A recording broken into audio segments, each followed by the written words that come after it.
नमस्कार. इयत्ता 11वीच्या प्रवेशासाठी ऑनलाईन अर्ज कसा करावा हे आपण पाहणार आहोत. कुठल्याही ब्राउझरमध्ये स्क्रीनवर दाखवल्याप्रमाणे सर्च करण्यासाठी टाईप करा. येणाऱ्या वेबसाईटवर क्लिक करा. अशा प्रकारचं पेज ओपन होईल. यात स्टुडंट रजिस्ट्रेशनवर क्लिक करा. स्टुडंट रजिस्ट्रेशनवर क्लिक केल्यावर अशा प्रकारचं पेज ओपन होईल. आपण कुठल्या एरियात शिकलो आहोत हे आपल्याला या ठिकाणी नोंदवायचं आहे. जर आपण महाराष्ट्र राज्यात इयत्ता 10वीची परीक्षा दिली असेल तर विदिन महाराष्ट्र स्टेट यावर क्लिक करा. त्यानंतर ॲप्लिकंट्स स्टेटस आपल्याला इथं भरायचं आहे. जर आपण इयत्ता 10वीची परीक्षा यावर्षी देऊन पास झाला असाल तर फ्रेशरवर क्लिक करा. जर आपण इयत्ता 10वीची परीक्षा पुन्हा नव्याने देत असाल, रिपीटर असाल तर रिपीटरवर क्लिक करा. जर आपण यापूर्वीच परीक्षा दिलेली असेल आणि पास झाला असाल तर प्रिव्हियसली पास्ट यावर क्लिक करा. समजा आपण यावर्षीच परीक्षा दिलेली आहे तर फ्रेशरवर क्लिक करा. आता आपल्याला आपण देत असलेली परीक्षा कुठल्या बोर्डमध्ये आपण दिलेली आहे ते आपल्याला नमूद करायचं आहे. जर आपण Maharashtra state secondary school certificate म्हणजे SSC बोर्डमध्ये जर परीक्षा दिलेली असेल तर SSCवर क्लिक करा. आता आपल्याला इयत्ता 10वीच्या परीक्षेचा सीट नंबर व आईचं नाव इथे नोट करायचं आहे. ज्या ठिकाणी सीट नंबर आहे त्या ठिकाणी आपण सीट नंबर टाईप करा. जेथे मदर्स नेम म्हटलं आहे त्या बॉक्समध्ये आपण आईचं नाव टाईप करायचं आहे. आपण SSC बोर्डमध्ये परीक्षा दिलेली आहे. सीट नंबर व आईचं नाव आपण या ठिकाणी बॉक्समध्ये टाईप केलेलं आहे. त्यामुळे आपल्याला व्हेरीफाय नंबर असं खाली दिसत आहे. व्हेरीफाय नंबरवर आपण क्लिक करायचं आहे. क्लिक केल्यावर आपल्याला अशा प्रकारची माहिती आलेली दिसेल. आपण टाकलेल्या सीट नंबरवरून व आईच्या नावावरून आपलं संपूर्ण नाव या ठिकाणी आपल्याला दिसत आहे. जर ते बरोबर असल्याची आपली खात्री असेल तर येस करेक्टवर क्लिक करायचं आहे. येस करेक्ट यावर क्लिक केल्यावर अशा प्रकारचं पेज ओपन होईल. मंथ ऑफ एक्झामिनेशनवर क्लिक करायचं आहे. महिन्यांची नावे दिसतील. आपण यात मार्च असं निवडायचं आहे. त्यानंतर ॲप्लिकंट्स कॉन्टॅक्ट डिटेल्स आपल्याला इथे भरावायचे आहे. ईमेल ID असं लिहिलेल्या बॉक्समध्ये आपण आपला ईमेल ID टाईप करायचा आहे. मोबाईल नंबरच्या बॉक्समध्ये आपण मोबाईल नंबर टाईप करायचा आहे. एक आपल्याला लक्षात ठेवायचं आहे, एका ईमेल ॲड्रेसवर व एका मोबाईल नंबरवर एकच अर्ज आपल्याला करता येणार आहे. त्यानंतर आपण सिक्युरिटी क्वेश्चन डिटेल्सवर क्लिक करायचं आहे. सिक्युरिटी क्वेश्चन डिटेल्सवर क्लिक केल्यावर आपल्याला अशा प्रकारचे पर्याय दिसतील. जो प्रश्न आपल्याला योग्य वाटत असेल अशा कुठल्याही प्रश्नावर आपण क्लिक करायचं आहे. विच इज युअर फेवरेट गेमवर आपण क्लिक करूया. आणि आता आपण सिक्युरिटी क्वेश्चन्स आन्सर या बॉक्समध्ये आपला जो आवडता गेम असेल तो आपण नोट करणार आहोत. समजा आपल्याला क्रिकेट हा आवडत असेल खेळ तर आपण क्रिकेट असं त्या बॉक्समध्ये नोट करायचं आहे. त्यानंतर आपण पासवर्ड हा लिहायचा आहे. पासवर्ड क्रिएट करताना कमीत कमी एक कॅपिटल लेटर, एक स्मॉल लेटर, एक स्पेशल कॅरेक्टर आणि एक डिजिट आला पाहिजे. एकूण अल्फान्यूमरिक व स्पेशल कॅरेक्टर मिळून 8 आले पाहिजेत. 8पेक्षा जास्त अंक किंवा अक्षर आपल्याला चालणार आहेत. पासवर्ड असलेल्या बॉक्समध्ये आपल्याला पासवर्ड टाईप करायचा आहे. कन्फर्म पासवर्ड असलेल्या बॉक्समध्ये तोच पासवर्ड आपल्याला पुन्हा टाईप करायचा आहे. खाली एंटर कॅप्चा या बॉक्समध्ये खाली दिलेली जी अक्षरं किंवा अंक आहेत ते आपल्याला जसेच्या तसे कॅपिटल स्मॉल जसा असेल तसा टाईप करायचा आहे. टाईप केल्यावर आपल्याला रजिस्टर हा बॉक्स ग्रीन झालेला दिसेल. रजिस्टरवर आपल्याला क्लिक करायचं आहे. आपल्याला अशा प्रकारचं पेज ओपन झालेलं दिसेल. यात आपलं नाव त्याचप्रमाणे आपला लॉग इन ID देखील आहे. हा लॉग इन ID आपण व्यवस्थित नोंदवून ठेवायचा आहे. त्यानंतर आपल्याला प्रिंटवर क्लिक करून प्रिंट देखील करता येणार आहे. त्यानंतर प्रोसीड टू लॉग इनवर आपण क्लिक करायचं आहे. अशा प्रकारचं पेज ओपन होईल. यात आपण आपला ID लिहायचा आहे जो आपण नोंदवून ठेवलेला आहे. आपण जो पासवर्ड टाईप केला होता तोच पासवर्ड आपल्याला इथे देखील नोंदवायचा आहे आणि खाली जो कॅप्चा दिलेला आहे तो जसाच्या तसा टाईप करायचा आहे. स्मॉल लेटर असल्यास स्मॉल लेटर, कॅपिटल लेटर असल्यास कॅपिटल लेटर, जसं असेल तसंच आपल्याला एंटर कॅप्चामध्ये टाईप करायचं आहे. टाईप केल्यावर आपल्याला लॉग इनवर क्लिक करायचं आहे. लॉग इनवर क्लिक केल्यावर आपल्याला स्क्रीनवर पासवर्ड सेव्ह करायचा आहे किंवा नाही असं तो विचारतो आहे. आपण पासवर्ड हा सेव्हही करू शकतो किंवा पुढेही आपण जाऊ शकतो.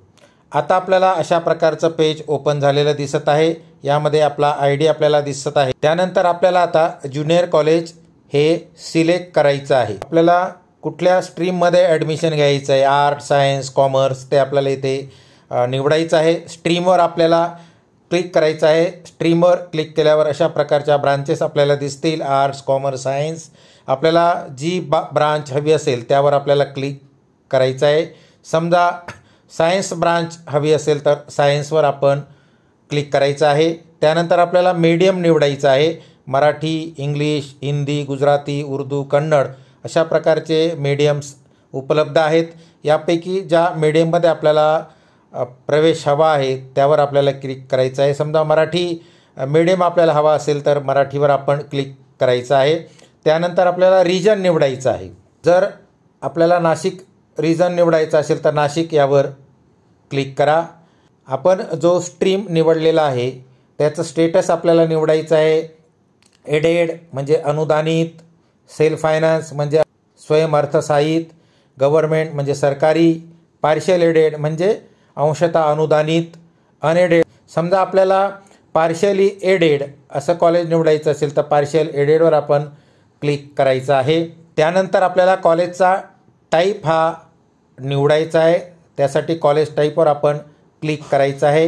अशा प्रकारे पर्याय दिसतील. यात बॉईज, को एज्युकेशन आणि गर्ल्स असे 3 पर्याय दिसतील. ज्या कॉलेजमध्ये फक्त मुलंच आहेत त्यासाठी बॉईज, ज्या कॉलेजमध्ये मुलं आणि मुली एकत्र शिकतात ते को एज्युकेशन, आणि ज्या कॉलेजला फक्त मुली शिकतात गर्ल्स, असे 3 पर्याय आपल्याला इथं दिसत आहेत.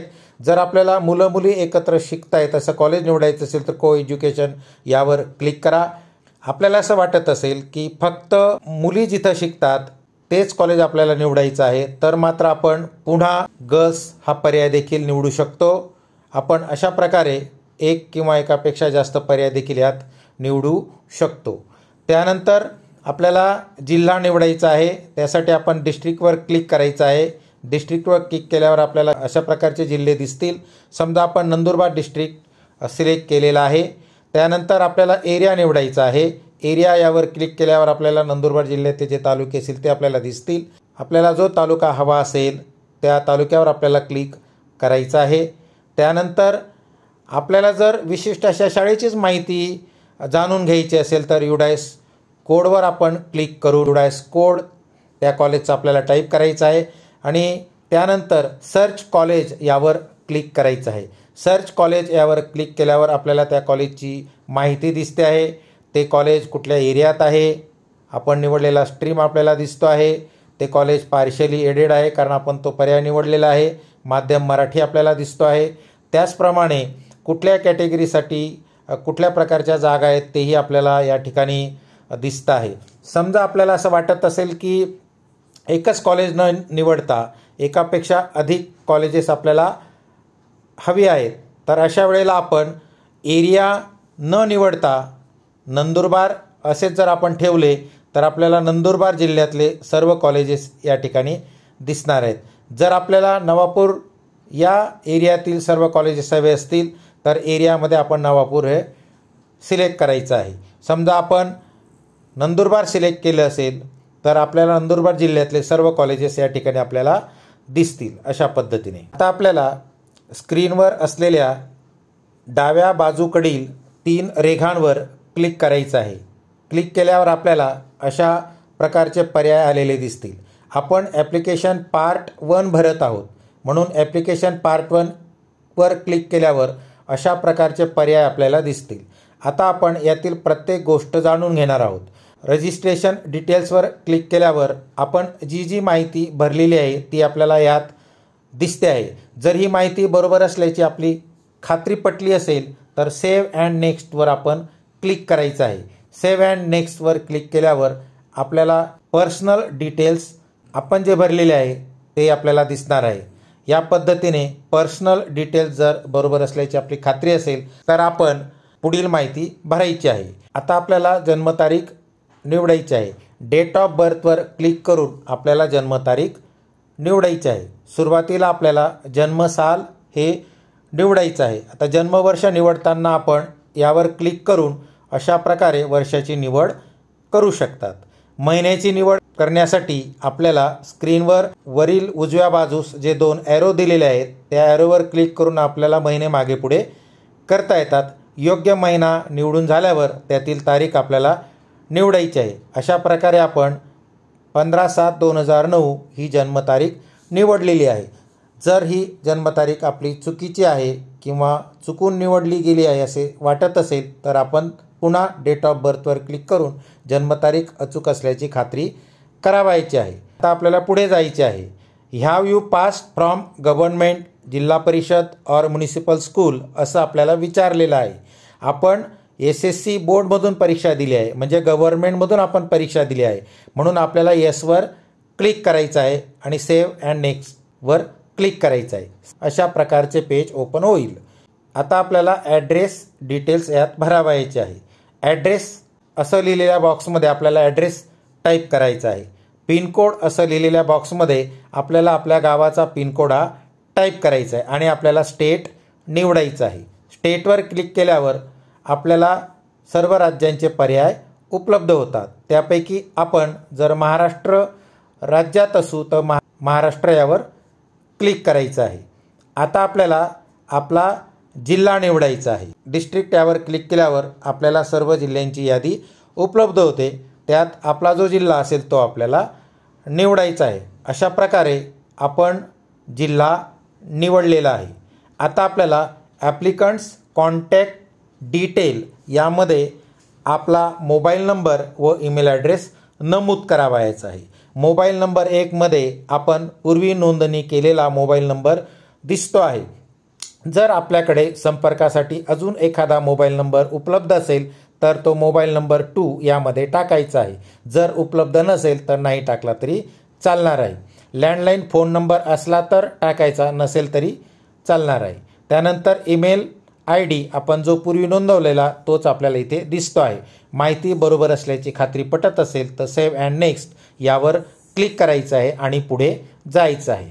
आता आपल्याला applicant address details created successfully असं दिसतं आहे म्हणजे आपला ॲड्रेस आपण नोंदवलेला आहे तो सक्सेसफुली सेव्ह झाल्याचं आपल्याला दिसत आहे. आता आपल्याला कॅटेगरी अँड रिझर्वेशन्स डिटेल्स भरायचे आहे. कॉन्स्टिट्यूशनल रिझर्वेशन कॅटेगरी डिटेल्समध्ये आपल्याला कॅटेगरी सिलेक्ट करायची आहे. सिलेक्ट युअर कॅटेगरी यावर क्लिक केल्यावर आपल्याला कॅटेगरींची यादी दिसते. आपण ज्या कॅटेगरीत असाल ते कॅटेगरी आपल्याला निवडायची आहे. समजा आपण ST कॅटेगरीत असू तर ST कॅटेगरी आपल्याला निवडायची आहे. जर आपण OBC कॅटेगरीत असू तर OBC कॅटेगरी आपल्याला निवडायची आहे. त्यानंतर आपल्याला असं विचारलं जात आहे, do you have caste certificate issued by a competent authority. आपल्याला कॉम्पिटंट ऑथॉरिटीकडून कास्ट सर्टिफिकेट इश्यू झाले आहे का. जर झाले असेल तर येस क्लिक करा, झाले नसेल तर नो क्लिक करा. जर आपण ओपन किंवा जनरल कॅटेगरी निवडलेली असेल तर आपल्याला कास्ट सर्टिफिकेट इश्यूड होण्याची आवश्यकता नाही आहे. आता आपण पुढे जाऊया. जर कास्ट सर्टिफिकेट इश्यू झालेले असेल तर कास्ट सर्टिफिकेट कुठल्या स्टेटमध्ये आपल्याला इश्यू झालेले आहे हे आपल्याला विचारले जात आहे. कास्ट सर्टिफिकेट इश्यूइंग स्टेट यामध्ये सिलेक्टवर क्लिक केल्यावर आपल्याला स्टेटची यादी येणार आहे. ज्या राज्यातून आपल्याला कास्ट सर्टिफिकेट इश्यू झालेले आहे ते राज्य स्टेट आपल्याला निवडायचे आहे.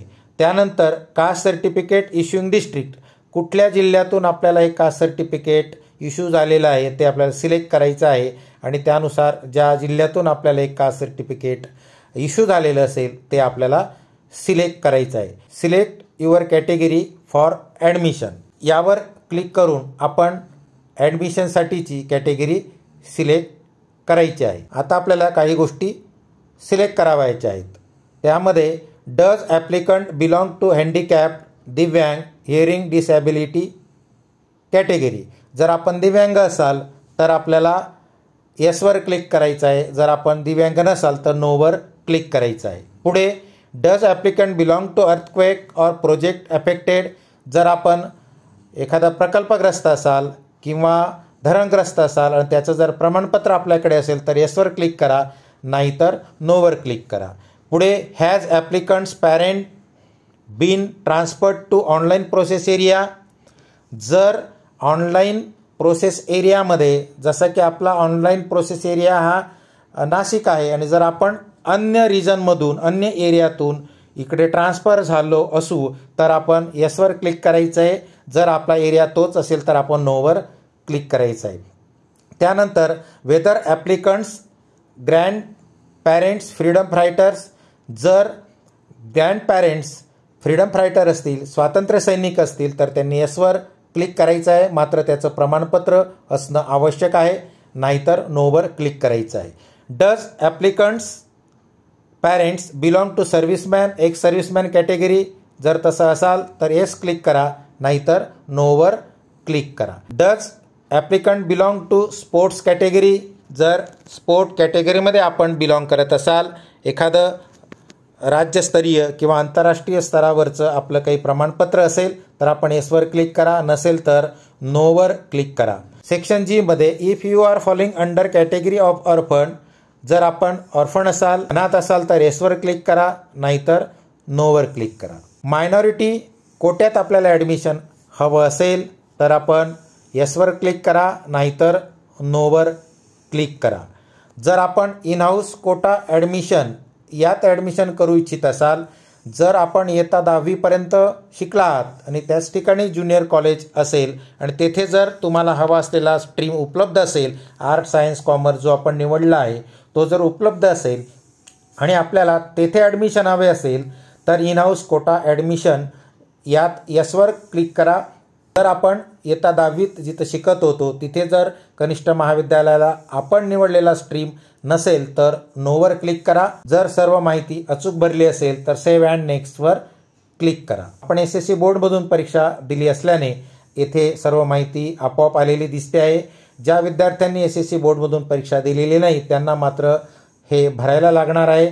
जसे की have you passed in English subject at 10th standard. जर इंग्रजी विषय 10वीला घेऊन पास झालेले असतील तर येसवर क्लिक करायचं आहे, नाहीतर नोवर क्लिक करायचं आहे. त्याचप्रमाणे have you passed in science subject at 10th standard. Science घेऊन तुम्ही 10वी झाला असेल तर येसवर क्लिक करा, नाहीतर नोवर क्लिक करा. आणि जर येस असेल तर आपल्याला त्या विषयांमध्ये मिळालेल्या गुणांची माहिती इथं भरावायची आहे. आपण SSC बोर्डमधून परीक्षा दिली असल्याने सर्व माहिती आपोआप आल्याची आपल्याला इथे दिसते आहे. सर्व माहिती बरोबर असल्याची खात्री झाली असेल तर सेव्ह अँड नेक्स्टवर आपण क्लिक करायचं आहे. आता आपल्याला डॉक्युमेंट व्हेरिफिकेशन डिटेल्स भरावायचे आहेत. ॲप्लिकंट्स डॉक्युमेंट व्हेरिफिकेशन डिटेल्ससाठी आपण नेक्स्टवर क्लिक करणार आहोत. नेक्स्टवर क्लिक केल्यावर आपल्याला अशा प्रकारचं पेज ओपन झालेलं दिसेल. इथे 4 डॉक्युमेंट्स अपलोड करण्याची सुविधा आहे. त्यामध्ये क्रमांक 2चं जे डॉक्युमेंट आहे ते 10th स्टँडर्ड मार्कशीट. जर तुम्हाला 10वीचं ओरिजिनल मार्कशीट प्राप्त झालं असेल तर ते आपल्याला इथे अपलोड करायचं आहे. जर ओरिजिनल मार्कशीट आपल्याला प्राप्त झालेलं नसेल तर आपण ऑनलाईन जे मार्कशीट डाउनलोड केलेलं आहे ते येथे आपल्याला अपलोड करावं लागणार आहे. चूज फाईलवर क्लिक करून आपण आपल्या मोबाईलमध्ये जेथे ते डाउनलोड केलेलं असेल तेथे ते सिलेक्ट करून आपल्याला अपलोड करावायचं आहे. 3ऱ्या क्रमांकासाठी स्कूल लिव्हिंग सर्टिफिकेट आपल्याला इथं अपलोड करायचं आहे. चूज फाईलवर क्लिक करून आपण आपल्या मोबाईलमध्ये जेथे स्कूल लिव्हिंग सर्टिफिकेट असेल ते आपल्याला इथे अपलोड करावायचे आहे. 4थ्या क्रमांकासाठी कास्ट सर्टिफिकेट. जर आपण जनरल किंवा ओपन कॅटेगरीत नसाल, अन्य कॅटेगरीमध्ये आपल्याला अर्ज भरावायचा असेल तर चूज फाईलवर क्लिक करून आपण आपल्या मोबाईलमध्ये जेथे कास्ट सर्टिफिकेट सेव्ह केलेले असेल ते येथे अपलोड करावायचे आहे. या 3ही कागदपत्रांपैकी एखादंही कागदपत्र आपल्याकडे उपलब्ध नसेल तर आपण क्रमांक 1 मध्ये ऑदर सेल्फ डिक्लेरेशन यात आपलं सेल्फ डिक्लेरेशन अपलोड करावायचं आहे. त्याचा नमुना डाउनलोड सॅम्पल फॉर्मॅटवर क्लिक करून तो मिळणार आहे. त्याची प्रिंट करून त्यात सेल्फ डिक्लेरेशनमध्ये सर्व माहिती आपली भरावायची आहे आणि भरून झाल्यावर PDF स्वरूपात किंवा फोटो स्वरूपामध्ये आपल्या मोबाईलमध्ये त्याला सेव्ह करायचं आहे। आणि क्रमांक 1 मध्ये आपल्याला जे ऑदर सेव्ह डिक्लेरेशन दिलेलं आहे याच्या बॉक्समध्ये जे चूज फाईल आहे त्यावर क्लिक करून आपल्या मोबाईलमध्ये जिथे आपण तो फोटो घेतलेला असेल किंवा PDF सेव्ह केलेला असेल तेथून ते अपलोड करायचं आहे। समजा आपल्याकडे लिव्हिंग सर्टिफिकेट नाही किंवा कास्ट सर्टिफिकेट नाही आहे तर आपण ऑदर सेव्ह डिक्लेरेशनमध्ये फाईल चूज करून अपलोड करू शकतो। समजा माझ्याकडे कास्ट सर्टिफिकेट उपलब्ध आहे तर मी कास्ट सर्टिफिकेटमधील चूज फाईलवर क्लिक करणार आहे। क्लिक केल्यावर आपल्याला कॅमेरा व फोटोज अँड व्हिडिओज असं दिसत आहे। यात फोटोज अँड व्हिडिओजवर क्लिक करून योग्य ते फाईल आपल्याला निवडायचं आहे। ते फाईल निवडल्यावर आपल्याला येथे फाईल सिलेक्टेड असं दिसणार आहे। आपण सिलेक्ट केलेले फाईल बरोबर आहे किंवा नाही याची खात्री आपण करू शकतो। त्याआधी आपल्याला अपलोडवर क्लिक करायला लागेल। अपलोडवर क्लिक केल्यावर आपले फाईल अपलोड झाल्याचे आपल्याला दिसत आहे। डॉक्युमेंट अपलोडेड सक्सेसफुली असं आपल्याला दिसत आहे। आपण अपलोड केलेलं फाईल तेच आहे की दुसरेच फाईल अपलोड झालेले आहे याची खात्री आपल्याला करता येते। त्यासाठी आपल्याला डोळ्याचे चित्र दिसत आहे त्यावर क्लिक केल्यावर आपण अपलोड केलेले डॉक्युमेंट आपल्याला दिसेल। आपण जर अचूक डॉक्युमेंट अपलोड केल्याची आपल्याला खात्री झाली असेल तर आपल्याला पुढे जायचं आहे। जर अचूक डॉक्युमेंट अपलोड झालं नसेल तर आपण लाल रंगाचा जो डिलीट बॉक्स दिसतोय त्यावर आपण क्लिक करून ते डॉक्युमेंट आपण डिलीट करून पुन्हा नव्याने योग्य ते डॉक्युमेंट अपलोड करू शकतो। अशा प्रकारे सर्व डॉक्युमेंट्स अपलोड झाल्याची आपली जर खात्री झाली असेल तर सेव्ह अँड नेक्स्टवर आपण क्लिक करायचं आहे। आता आपण सेव्ह अँड नेक्स्टवर क्लिक करणार आहोत। सेव्ह अँड नेक्स्ट यावर क्लिक केल्यावर अशा प्रकारे आपल्याला मॅन्डेटरी डॉक्युमेंट अपलोडेड असं दिसत आहेत। आपले डॉक्युमेंट्स आता अपलोड झालेले आहेत। आता आपल्याला आपला ॲप्लिकेशन फॉर्म देखील इथे पाहता येणार आहे। ॲप्लिकेशन फॉर्ममधील सर्व माहिती अचूक असल्याची आपल्याला खात्री करायची आहे। आता आपल्याला your registration fee is pending असं दिसत आहे। आता आपल्याला रजिस्ट्रेशन फी भरावायची आहे। Proceed to pay admission processing fee यावर क्लिक करायचे आहे। आता आपल्याला ॲडमिशन प्रोसेससाठीची फी 100 रुपये पे करावायची आहे। त्यासाठी आपण पेवर क्लिक करा। पेवर क्लिक करून आपण ऑनलाईन फी ही पे करावायची आहे। फी पे झाल्यावर आपल्याला पेमेंट सक्सेसफुल अशा प्रकारचं स्क्रीनवर दिसेल। त्यानंतर आपण डाउनलोड रिसिप्टवर क्लिक करून आपण रिसिप्ट देखील डाउनलोड करू शकतो। आता आपले पेमेंट सक्सेसफुली पे झालेले आहे। त्यानंतर आपल्याला अशा प्रकारचा ॲप्लिकेशन फॉर्म दिसेल। आपल्या ॲप्लिकेशन फॉर्ममधील सर्व माहिती बिनचूक असल्याची आपण खात्री करावायची आहे। त्यानंतर डिक्लेरेशन खाली दिलेल्या चौकोनी बॉक्सवर क्लिक करून आपण फॉर्म लॉक करू शकतो। लॉक ॲप्लिकेशन फॉर्मवर क्लिक करून आपल्याला आपला फॉर्म लॉक करता येईल। अशा प्रकारे आपण ॲप्लिकेशनचा पार्ट 1 हा पूर्णपणे व्यवस्थितरित्या भरलेला आहे। धन्यवाद।